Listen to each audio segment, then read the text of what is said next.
I will begin by telling you about wedding rituals and traditions around the world by briefly explaining to you what this is. Rituals in a marriage are about connection, whether it's to your spouse or to your culture. Now that I have you focused on weddings and rituals, I would like to tell you about African American traditions, weddings in Uzbekistan, and native weddings and traditions. First, I will talk to you about African American traditions that are still being used today. Next, I will talk to you about weddings in Uzbekistan. And lastly, I will discuss with you native weddings and traditions.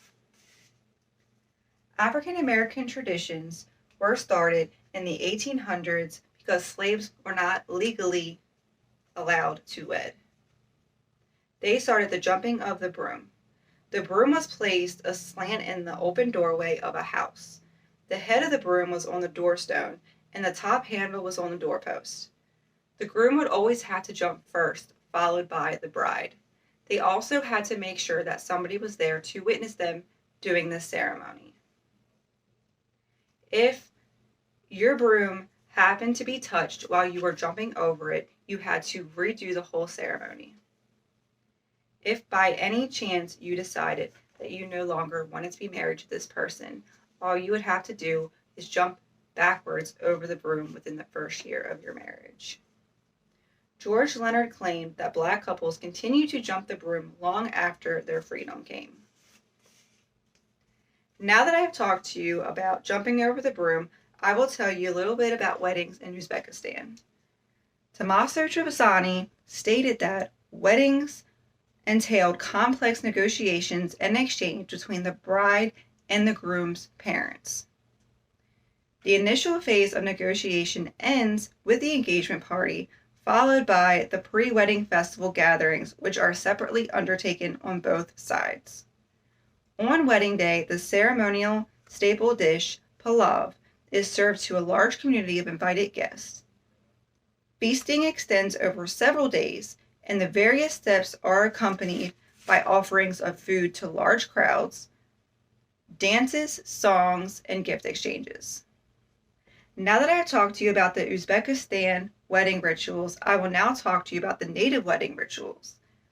The Navajo tribe would have white and yellow cornmeal. The white cornmeal would represent the groom, and the yellow cornmeal would represent the bride.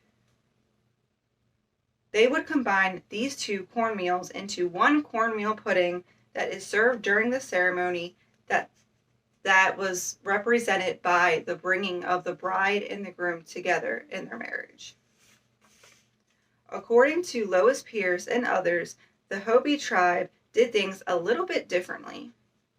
The parents of the daughter would give her an informal picnic from the age of 16 to 20. If the young girl chose a young man as a future mate, she would extend an invitation for him to accompany her and would present him with a loaf of guami. The young man would only accept the guami if he was willing to marry the young girl. Every country has many different traditions and rituals that they partake in when somebody gets married. African Americans did the jumping of the broom. The people in Uzbekistan had a big feast with dancing and singing. The natives had many different tribes that had many different rituals that they partake in. Even though every country may have different rituals that they partake in regarding marriage, at the end of the day, everybody is marrying somebody that they love. Everyone has some kind of beautiful story or ritual that they partake in that would symbolize two people uniting as one.